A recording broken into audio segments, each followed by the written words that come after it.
Good evening, everybody. It is good to be with you all this evening. If you have your Bibles, and I hope you do, you can open them up to Philippians chapter 1. We'll be in a little bit of chapter 1 and a little bit of chapter 2 this evening. But for those of you who maybe follow the church calendar or think about that regularly, you know that there's a big event yesterday that wasn't my birthday, and a big event today in the church calendar. Yesterday was Fat Tuesday, which is a great day for a birthday because I got to eat tons of stuff. But today is a day that's commonly known as Ash Wednesday, which means all over the world, lots of Christians are going to walk into churches. They're going to hear sermons on the frailty of human life, on how we came from dust, returned to dust. And one of the ways that you kind of signify that you went to one of those services is you get a little ash cross put on your forehead. Now, I'm not a hater of those traditions. I don't personally necessarily think that's necessary. I don't think Scripture's opposed to practices that show stuff like that. But I always find it funny because I've lived in two very Catholic-heavy cities in Amarillo and Louisville. And every Ash Wednesday, I would find out people who were Christians, apparently, who you never would have thunk it, is maybe the way I'll put it. I would go into coffee shops or into a restaurant, and I'd see somebody who I knew, and somebody who, let's say, their life did not necessarily reflect the ways or teachings of Jesus. And I'd be like, really? You? It's always surprising. And I think it's surprising because it shouldn't require somebody seeing a visible mark on your forehead to know that you're a believer. Your life should be telling that story all the time. It should really never come as a surprise to anybody. Paul's concern tonight in where we're at in Philippians is going to be with the kinds of lives that we live and whether or not those lives say the right things about what we believe. He's going to give one command, and he's going to kind of flesh that command out in a bunch of ways. But the command you're going to find in verse 27, which is only let your manner of life be worthy of the gospel of Christ. So the uncomfortable question that this text is going to force us to answer is your life recognizably Christian? Is your life recognizably worthy of the gospel? And hopefully for all of us, I pray that the answer to that question can be yes. But if we're going to live lives worthy of the gospel, we need to know what exactly Paul means by that, what he doesn't mean by that, and maybe the kinds of things that might prevent us from living that kind of life. And so that's what we're going to turn over today. I know when Ryan asked if y'all have been enjoying this series, there was not a lot of hooping and hollering. I'm just going to assume that's because you're Baptist and not Pentecostal. But I really enjoyed digging into this text this week, found it really encouraging. Hope you will tonight too. So I'm going to read the text. I'm going to read from 27 down to 2 verse 4. Then we'll dive in. Paul says, only let your manner of life be worthy of the gospel of Christ, so that whether I come and see you or am absent, I may hear of you that you are standing firm in one spirit, with one mind, striving side by side for the faith of the gospel, and not frightened in anything by your opponents. This is a clear sign to them of their destruction, but of your salvation, and that from God. For it has been granted to you that for the sake of Christ you should not only believe in him, but also suffer for his sake, engaged in the same conflict that you saw I had, and now here I still have.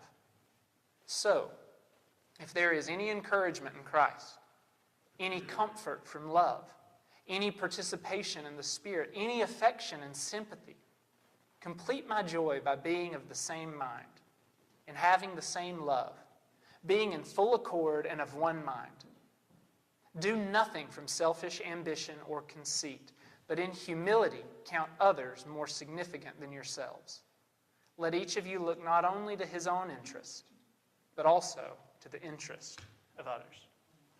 So I want to walk through first by looking at the controlling command of this passage, which is pretty simple. Paul front loads this with what he wants us to know, which is that we should have lives that are worthy of the gospel. You can see it right here in verse 27. Only let your manner of life be worthy of the gospel of Christ. That only is important because Paul is trying to signify that this is of the utmost importance, that this is of primary place in your life. Living a gospel-worthy life is not something that should be like one of many things you're concerned with doing. According to Paul, it is the only thing that you should be worried about on the basis of what he said last week. You can remember last week we talked about how it's important to understand that to live as Christ and to die as gain, and how if that's true, it reframes everything about the Christian life. Paul's going to say on the heels of that, if that's true, if living really is Christ, then that means that your manner of life, how you live, should be worthy of that gospel. Now, in this text, there's some really interesting things that don't immediately strike us as important, but I think they are. Paul, in your text, you see that phrase, manner of life, if you're using the ESV. It's a notoriously hard word to translate that we get that from. It's the word politeueste, which is the word from which we actually derive politics. So you can get politics from it. And so it's a word about citizenship. It's a word about kind of economics and being among people. And some more rigid translations actually translate manner of life like this. They translate it like live as citizens. Paul's actually going to use this exact same word later in the book of Philippians when he's going to tell us that we have a better citizenship that's in heaven. It's this same Greek word. And so he's just using the verb form of it here. And he's saying, let your way of citizenship or your way of existing within this place be worthy of the gospel. He's using political imagery. Paul is saying here, live like citizens of the gospel. Live like the gospel is where your citizenship resides. Live like that is the defining, controlling interest in your life. And this would have made a lot of sense. This would have been a really important word in a place like Philippi. Because if you remember, Philippi is a Roman colony. Philippi is obsessed with the idea of citizenship because whether or not you had citizenship with Rome determined everything about your social standing in the city of Philippi. If you had money, it's because you were Roman. If you had power, it was because you were Roman. If you had prestige, it was because you were Roman. Everything in your life was tied up or connected to whether or not you were a Roman citizen. Roman citizenship played a huge role in the life of these people. It was important even for Paul, right? When we went through Acts, it was what allowed him to have a trial instead of being just shoved in prison for the rest of his life. And so this language was something really important to them, and a bunch of people who were fairly, suffice it to say, proud of their citizenship with Rome. There were a lot of people within the Philippian congregation for whom their citizenship as a Roman would have been to them a source of great pride, a source of great renown, a source maybe of great income or wealth. And then there were probably some within the Philippian congregation who deeply resented anybody who carried Roman citizenship because most of the things in their life that were difficult because they did not carry that citizenship. So what Paul's saying here is pretty radical. He's saying there is a citizenship that you all possess that is actually the only thing that you should be worried about, which is your citizenship in the gospel. He's saying that your loyalty, your identity, your way of living should match a citizenship somewhere, but it's not Rome, it's not Macedonia, it's not Judea, it's the gospel. And Paul's going to actually lean into this kind of political, military imagery throughout. I think he was enjoying his illustration, and he plays it out throughout the rest of this text. But he's saying in no uncertain terms, you possess a greater citizenship. The most important thing about you is that you are one of those people who is a gospel people, which I think is important for us today, by the way. To be living as citizens of the gospel is, at least according to Paul, as important for us in the 21st century as it was for them in the first. Now, when he says live worthy of, or live in a manner worthy of, or live with your citizenship here, what exactly is he saying? I don't think he's saying here that like you live worthy of the gospel, like you earn your way towards being a part of the gospel. He's saying that the way you live says something about what you believe. D.A. Carson, commenting on this text, said, conduct worthy of the gospel is above all conduct that promotes the gospel. So in a sense, when people see your manner of life, when they see the way you live and exist within the society you live and exist with, do they look at you and say, that's one of those gospel people? That's one of those people who is super magnified with Jesus. That's one of those people who is all about that gospel thing. And you know what? The way they live seems to match up with what they say about it. Me and Chuck Hester were having a conversation about this today, that it is amazing the degree to which so much conflict that people have even with churches is they'll say, well, I met a Christian and didn't think very much of them. Or they had a horrible experience with somebody who claimed the name of Jesus. And now, I want to be clear, none of us is perfect, but I do think sometimes we forget that when we claim to worship Jesus and claim to be a part of this gospel-preaching kingdom, people actually expect for us to be people who believe that and live like it. And Paul's saying that that disposition is a good disposition, that you should want to live a life that when people see you, they say, that person is about what they say.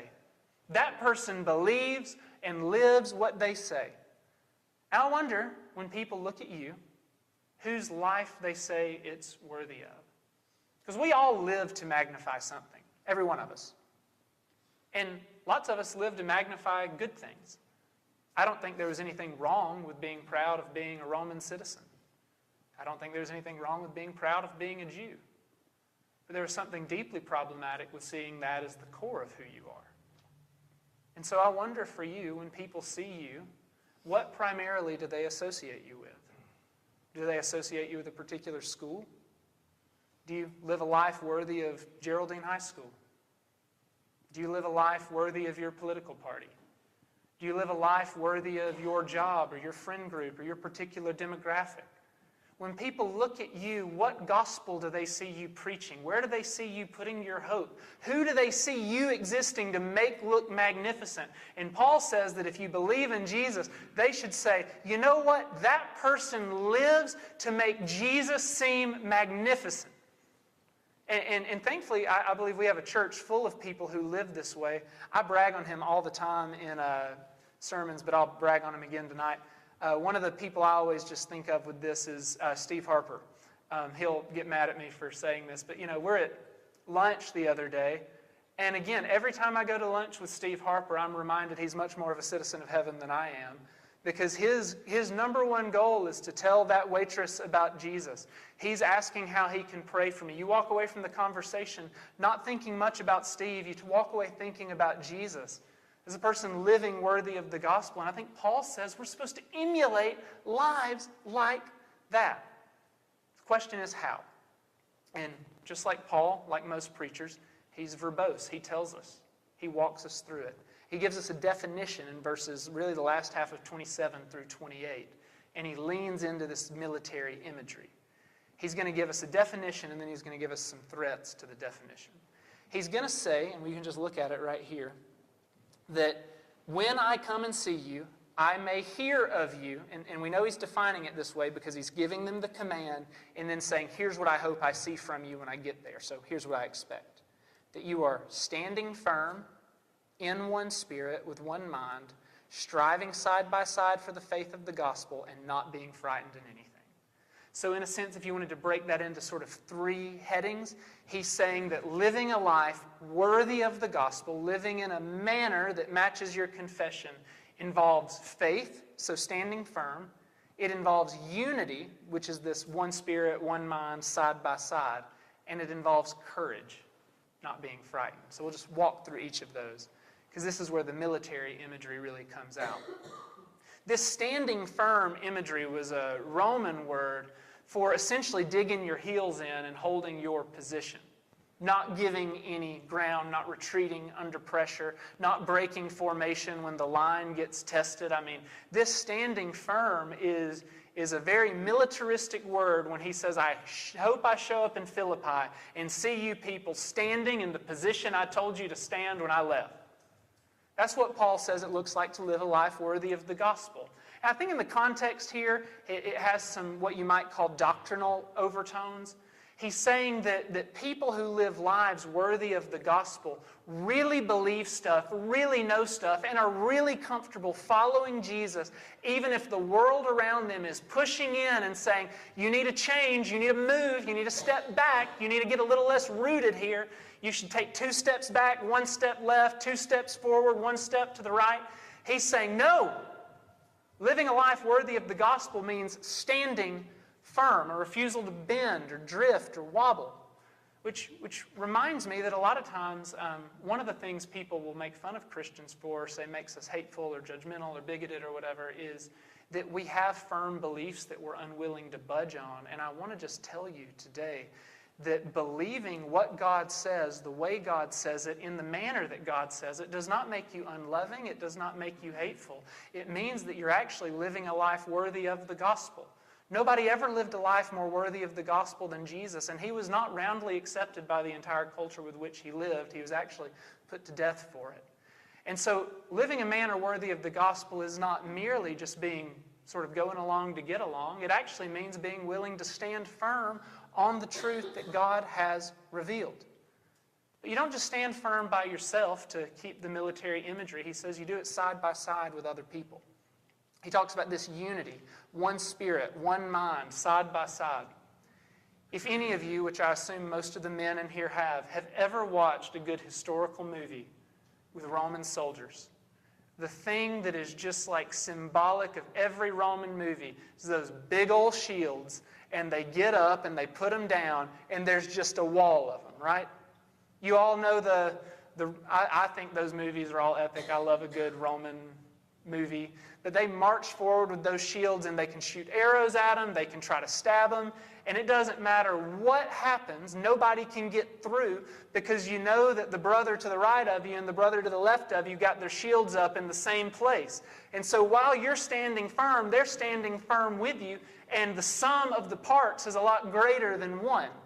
And so that's the imagery Paul's saying. When I show up, as you're standing firm, I hope you're showing up standing firm together.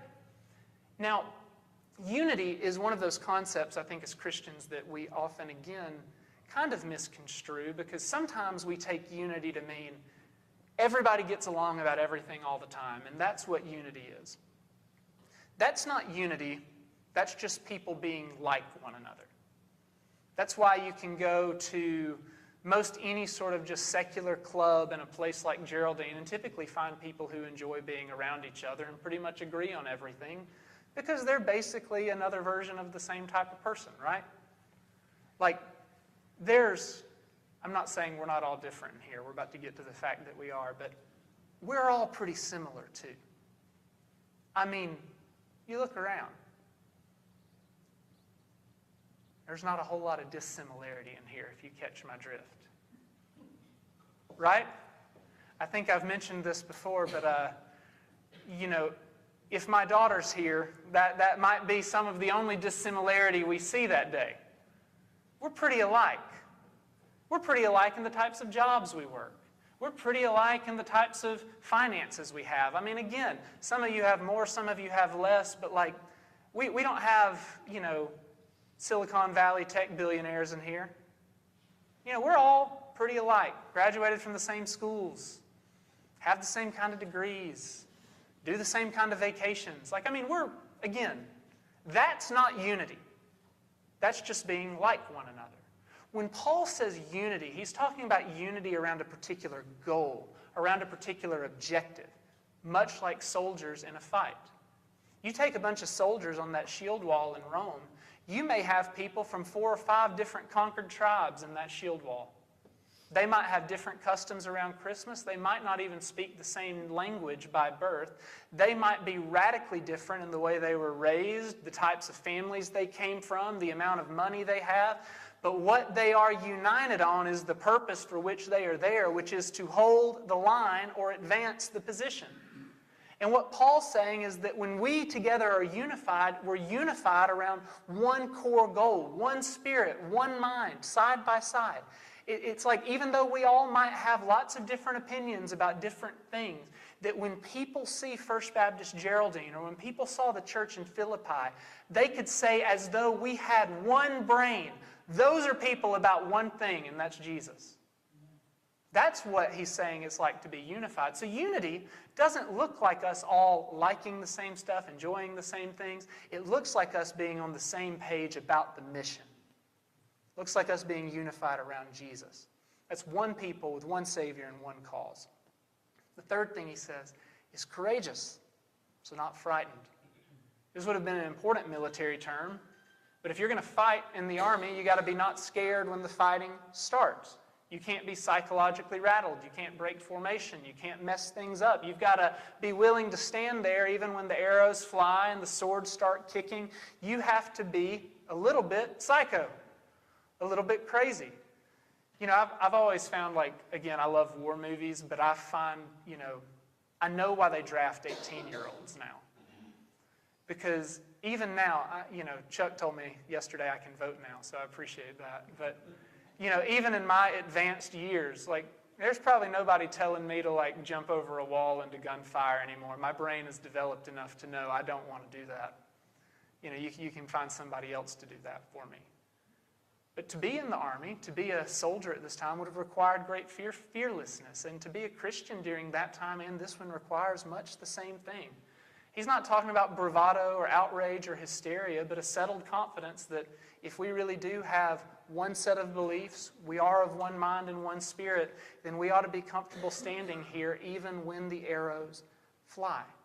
So this is sort of the military picture Paul gives of the church. Faith, unity, and courage. He says that's what it looks like to live worthy of the gospel. But then he's going to shed some light on what might cause us to break down in that fight. Because again, those are high standards, right? This isn't casual Christianity. This isn't the kind of just general, I show up to church once every 5 weeks when I'm not bored with the other thing that I'm doing. This is the kind of Christianity that can exist under fire in a persecuted nation, the kind of Christianity that Paul and Jesus and God have preached consistently. But we hear all this and we think, yeah, I want to be faithful, I want to be unified, I want to be courageous. But Paul knows exactly, at least from the outside, what tends to break that down in the life of a church, and that's suffering. Nothing can break your resolve towards living the Christian life, at least externally speaking, quite like suffering, which is why right on the heels of him talking about being courageous, he talks about this, not being frightened in anything by your opponents, and then he just kind of expands. This is a clear sign to them of their destruction, but of your salvation, and that from God. For it has been granted to you that for the sake of Christ, you should not only believe in him, but also suffer for his sake. Now, this is some radical language Paul uses here. Because right after telling them to be fearless, he's essentially saying, you're going to suffer in your mission to be like Jesus, to live like this as a church. And he says, and the only way to survive that is if you view it the right way. Because suffering viewed the wrong way can destroy us, right?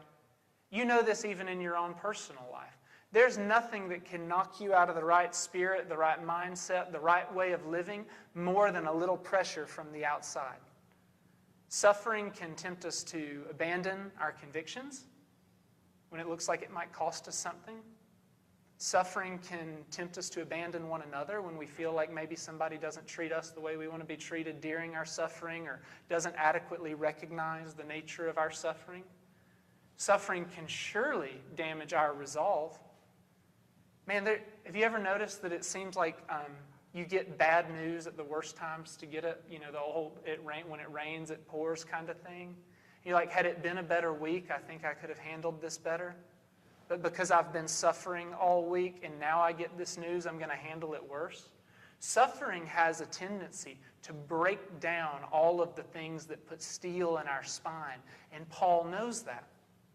And so Paul reframes it for us here in this text, where he says, one, you need to understand that if you're suffering for following Jesus, that it's a gift.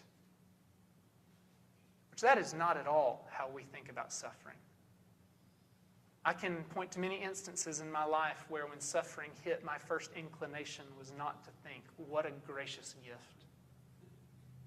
No, our first inclination is to think, poor pitiful me, how terrible, how awful. But Paul uses some dramatic language here because he says, it has been granted to you for the sake of Christ that you should not only believe in him but suffer for his sake. So look at the two things Paul is connecting here. He's saying suffering is granted to you in the same way that salvation was granted to you. Again, that's a dramatic connection that he's giving there. He's saying God, as a great gift, gave you the gift of salvation. And none of us have an issue talking about salvation as a great gift from God. That would be what we would consider one of our most precious gifts. That God has given us the gift of faith, of acceptance, of justification, of a future life with him forever. He's saying suffering's a gift kind of like that. Well, again, that causes a disconnect for us because that's not how I think about my suffering. And he explains it like this. He says, one, when you suffer, for the sake of knowing Jesus especially, you can trust that God's going to make things right. This is what he's talking about when he says that this is a clear sign to them of their destruction, but to you of your salvation. He's saying if you suffer for following Jesus, that God evens the playing field out in the end. For every single group of people who have persecuted Jesus' church, there is great faith we have that we do not have to take vengeance because God is going to be plenty capable of that on his own. He's plenty good at taking vengeance on those who persecute his people. And that if you're persecuted for following Jesus, well, why would you expect to have it any easier than, according to Paul here, him and Jesus? I mean, that's a great question, right? You might boast much of your own faithfulness, but I doubt many of us would boast our faithfulness over the faithfulness of Paul, much less Jesus. And both of them, as center of their stories, are the suffering they endured as a part of their ministry. So why would we assume that to follow Jesus faithfully would mean anything less than that for me and you? If God makes all things right in the end, then suffering is a gift. And I think here he has persecution primarily in view, but I do think this is true of all of our suffering in Jesus. I think, yes, persecution, but also sickness and pain and financial hardship and catastrophe and relational strife. All of that can be tempting to push us away from living lives worthy of the gospel. And unless we're able to reframe it and see those things as means by which Jesus is growing us closer to himself, then we will let it change the way we live out our faith in public. And I'll just give you a quick case study of this. Not that the suffering you endure is itself good, but that God does indeed intend it for good. If you're unfamiliar with the Joseph story, I think it's one of the most amazing in the Bible. We're a little ways from getting to it in Genesis. It's in chapters 37 to 50, but we will get there eventually. And for those unfamiliar with the story, Joseph really has a rough go of things, all things considered. He gets betrayed by his brothers when they throw him into a pit, sell him into slavery. He goes from slavery to servitude in a house where he gets falsely accused of rape, and he gets sentenced to even more time in jail, and he gets passed over while he's in jail. I mean, his story for chapters and chapters is nothing but cruelty and misfortune and bad luck, and it just seems like everything that could ever go wrong for Joseph is going to go wrong. But by the end of the story, in chapter 50, verse 20, you get this amazing verse where he's looking at his brothers who did all of this to him, and he says, by the way, you meant evil against me, but God intended it for good.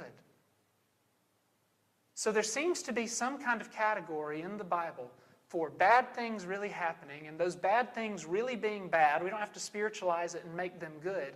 But God is competent enough over his own universe to use even the bad for your good, which means the bad that you're experiencing right now, if you know Jesus, is working as a gift for you for your good. And if we really believed that, then we could still stand with one mind, in one heart, in one spirit, fearless, because God knows exactly what he's doing. So what Paul does is in chapter 2, he kind of reorganizes us. He says so. So kind of he gathers all of his thoughts from chapter 1 and says if there's any encouragement in Christ, any comfort from love, any participation in the Spirit, any affection and sympathy, then complete my joy by being of the same mind, having the same love, being in full accord and of one mind. So essentially, he's not asking if those things are actually present. He's what we might call piling up gospel realities. He's saying, based on everything I've said, you have encouragement in Jesus. You have the comfort of the love that comes from knowing Jesus. You have participation in the Spirit. You have the affection and sympathy of Jesus. These are things that you currently possess. You're not working for them. You're not waiting on them. You have them right now. So then he kind of just, in light of that, restates his point. Be unified. Stay faithful. Keep going. Stand firm. Which there's a lot we could unpack here, but we don't have time. But he's grounding us in something we've talked about over and over and over, which is that whenever Paul tells us to do something, whenever Jesus tells us to do something, whenever the New Testament tells us to do something, period, it never tells us live righteously in order that God may approve of, love, or sanctify you. It always talks about what God has done first, and then tells you to do in light of that. So being of one mind, being faithful, being unified, being courageous, that would be completely impossible in your own power. You can't do it. You fail radically at it. Every one of you, I have failed radically at that task. But Jesus did not fail radically at that task. He kept the whole law. He has given you His Spirit. You now exist as what Paul calls a new man. And so now you have the power not to earn this righteous, worthy way of living, but you actually have the power to accomplish it because the work has already been done inside of you. So he's just reminding them, you really do have the power in Jesus to do this. So therefore, live like it. Let your manner of life look at it. You can see in verses chapter 2, 2 through 3a, he kind of parallels the same definition again. He talks about the same mind and same love, which is just a sort of more personal echo of one spirit and one mind. He talks about being full accord and of one mind, kind of echoing that missional stability. But he's going to end the text by not talking about fearlessness, but changing. So he keeps everything in the definition the same, except now he shifts from external suffering to internal selfishness. It's as if Paul's telling us there's two great barriers to us living gospel-worthy lives. One is external. It's suffering that happens to us. The second is selfishness that wells up in us. That's why he says, do nothing from selfish ambition or conceit, but in humility count others as more significant than yourselves. I don't have to explain what selfish ambition and conceit are. I think we know what those are, but selfish ambition is just this desire for self-advancement, this desire to see yourself as the most important, this desire to be recognized and well thought of. Conceit is just an inflated sense of self-importance. Not that any of you would ever have that, but I'm sure you know someone who does. I have a professor who says this at the opening of every pastoral ministry class, but I find it to be true, and I think Paul backs it up here. He says, for Americans, or for those of us who live in a pretty radically unpersecuted place on the grand scheme of things, I mean, our persecution is, I don't know if you've ever recognized this, but we are the exception in the grand landscape of church history for getting to even do what we do right here. It's a great blessing that we can just gather and talk and worship and pray and sing and post Bible verses on Facebook with no fear of anything but like minor personal reprisal, which does show to a degree how unambitious we are about the gospel, because you literally have nothing to lose, historically speaking, by being all in for it. But we're not all that radically likely to be persecuted from the outside, at least not right now. that he says in America, selfishness is the great church killer.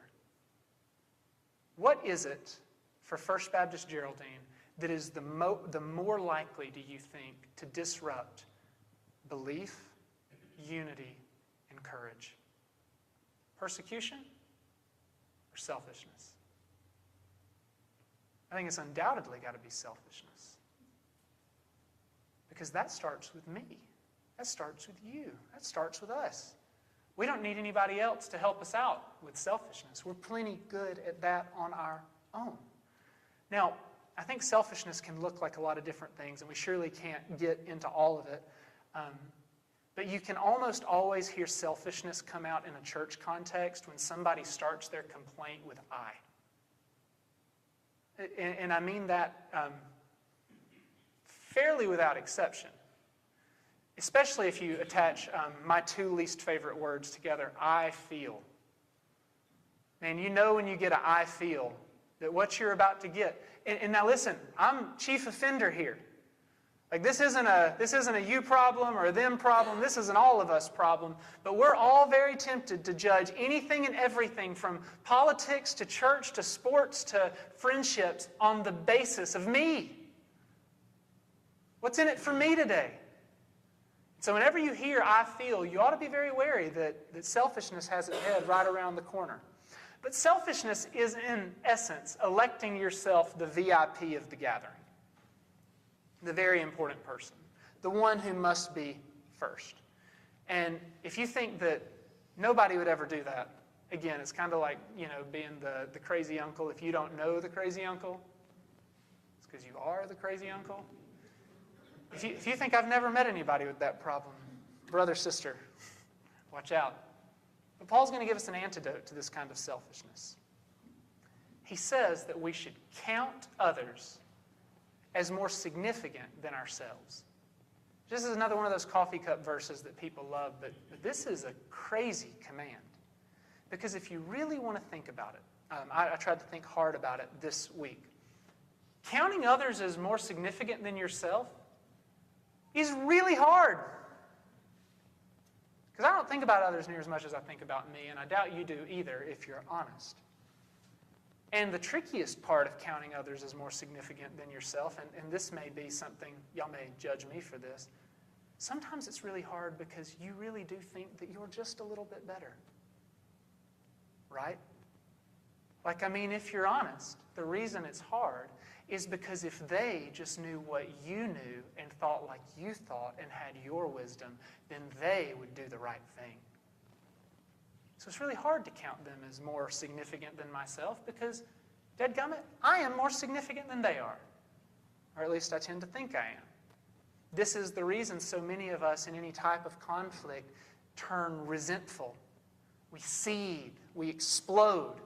Because we start saying things like I deserved the recognition that she got for that. I should have been chosen for that position instead of him. Why does nobody notice me the way they notice them? Why does Will talk about Steve Harper and not talk about me? I'm nicer than Steve Harper. You're probably not. But we say things like this. We do things like this. Let's just assume for a moment that you really are as amazing as you think you are. Which might be a big guess. Let's assume for a moment that I'm as amazing as I think I am. Paul says something radical here. He doesn't say, believe other people are more significant than you. He says, count them that way. And Paul uses the language of counting frequently in his letters, so we can't be confused about what he means. One of the most important places Paul uses this is in Romans chapter 4. Different context, but he's talking about Abraham. And he's saying that Abraham believed God, and it was counted to him as righteousness. If you read any of Abraham's story, what is fact number one you know about Abraham? He ain't righteous. If he had a nickel for every time he lied to a foreign ruler and called his wife his sister, he would have 2 nickels.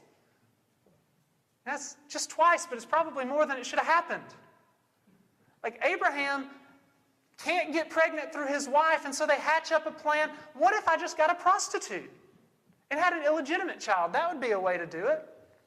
Then he runs that lady off because it actually works. I mean, Abraham's a dirtbag for 90% of the story. He has some shining moments, but he's not righteous. But God counts him righteous, at least according to Paul. Philippians 2:6, next week, Paul's going to use this word again as a big illustration of this. He's going to say that Jesus did not count equality with God a thing to be grasped. But was equality with God a thing to be grasped? Well, it was for Jesus. He could have. He had every right to. He actually was God. So Paul's point is counting somebody something is a decision you make. It has nothing to do with the reality of who or what they are. So who really cares if your selfishness feels justified? Who cares if my selfishness feels justified? Paul says, count the other person as significant, even if you don't think they are. Act as if it is so. Imagine relationships where people did this. Regardless of what you do, regardless of what you say, I am going to act as though you are the one to be served in this scenario. And imagine if the other person did that back. Well, all of a sudden you would start having relationships that look a whole lot like what Paul calls Christian love. I think maybe one of the greatest applications we can take away from this is if we want to live lives worthy of the gospel to which we've been called, we ought to treat my own selfishness as the greatest threat to our church's unity. I think maybe one thing for us to always think is maybe it's not them. Maybe it's me. Maybe I need to count people as more worthy than me. Not how do I win, not how do I get my way, not how do I get things like I like them, or how do I get them back. How do I serve them like they matter more than I matter? And not the trick version, because I'm as prone to do this as you guys do. What's good for me is good for everyone, right? So, find a way to make it that. We can all do that. But the real one that says, my pride is the problem that faces our church's standing firm, our unity, and our courage. And so I need to act as though that's the thing to go to war against. My pride is the problem. And it's been a problem in churches for a long, long time. I was trying to find a good illustration for this, and maybe my favorite in the whole Bible is in 3 John, which I know we don't spend a lot of time in 3 John, but John writes in verse 9 of 3 John, it's just one chapter, he says, I have written something to the church, but Diotrephes, who likes to put himself first, does not acknowledge our authority. So if I come, I will bring up what he is doing, talking wicked nonsense against us. And not content with that, he refuses to welcome the brothers and stops those who want to and puts them out of the church. So what's Diotrephes' biggest problem? What's his sin? Well, contrary to all the other things that John calls out in 1st, 2nd, and 3rd John, he doesn't call him out for false teaching. He doesn't call him out for heresy. He doesn't call him out even for particular bad action against people. He says his great sin worthy of bringing up is he likes to put himself first. Man. And John says, when I get there, he's who I'm coming for. Selfishness has always been a great problem. Selfishness just insists, sometimes even innocently, no. What's best for me really is best for everyone. And it can wreck everything just as bad as persecution can. So the antidote is not look out only for your interest, but according to Paul, the interest of everybody else. It's a little bit longer of a quote, but C.S. Lewis once said, and you've probably all heard it, that humility is not thinking less of yourself, but thinking of yourself less. Tim Keller has a really great reflection on that in a really great book that I'd recommend to you called The Freedom of Self-Forgetfulness. But he says this. He says, C.S. Lewis in Mere Christianity makes a brilliant observation about gospel humility at the very end of his chapter on pride. If we were to meet a truly humble person, Lewis says, we would never come away from meeting them thinking they were humble. They would not always be telling us that they were a nobody, because a person who keeps saying that they are a nobody is actually a self-obsessed person. the thing we would remember from meeting a truly gospel-humbled person is how much they seem to be totally interested in us. Because the essence of gospel humility is not thinking more of myself or thinking less of myself. It is thinking of myself less. Gospel humility is not needing to think about myself, not needing to connect things with myself. It is an end to thoughts such as, I'm in this room with these people. Does that make me look good? Do I want to be here? True gospel humility means I stop connecting every experience, every conversation with myself. In fact, I stop thinking about myself. The freedom of self-forgetfulness, the blessed rest that only self-forgetfulness can bring. I think this is exactly what Paul is saying here. Look out for other people's interests. Count them as more significant than you. And I think in that you will actually find that it's much easier to be a church that walks worthy of the gospel when that is the disposition. So Paul says there's two threats to this worthy living. Pain from outside, pride from inside. Paul gives us two antidotes. See your suffering as a gift. Count others as more worthy than yourselves. I'll just end tonight by reminding you, you cannot do this, and this is going to be the whole sermon next week, unless you are just head over heels captured with the amazingness of the gospel of Jesus. Because this is countercultural to its core. We do not live in a world that tells you that your happiness and your well-being and your worthy living are on the other side of you denying yourself and treating other people better than you treat you. That is antithetical to everything our world stands for. And so, to really grasp it, we have to grasp a much bigger story than the stories that the world tells us about ourselves. We have to be amazed with a story about somebody who suffered without cause for the joy that was set before him, who humbled himself to death, even death on a cross, and counted others as more worthy than himself, so that people like me and you might be brought into the kingdom, forgiven of our sins. I mean, do you realize that your salvation that you have is only because somebody who owed you not one thing loved you unto death? You had nothing to offer him. You could not make Jesus look one bit better. You could not add one thing to his resume. You could not put one tally in his column. You could not make Jesus look one bit more glorious on a cosmic scale than he is. And he loved you by dying for you. He came down from heaven, took on flesh and blood, was treated like a criminal, even though he was giving the power of the very people persecuting him the breath to breathe. And he did all of that to save you. And if we become enamored with that story as a church, if we say that's where my citizenship is, that's what I want to make look magnificent, that's what I want people to see as glorious, then it would be no problem for us to say, bring on all your persecution, world. Bring on all your suffering. Jesus has earned life for me. And it would be, it'd be really easy for us to look at one another and say, I can pour it out for you today. I can be on your team today. I can count you as significant today. Because that's exactly what Jesus did. To live in this way is not something all that dramatic. It's just participation in the very story that we say brought us salvation. So let's live in a manner worthy of that news. Let's do it well, so that when people look at First Baptist Geraldine, they may find us standing faithful, side by side, with great courage for the sake of the gospel. Let's pray. God, we thank you for this day. We thank you for all of our blessings, even as we sing this next song to you.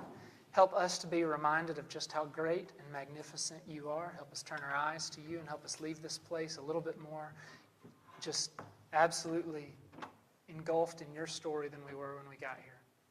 Give us eyes to see.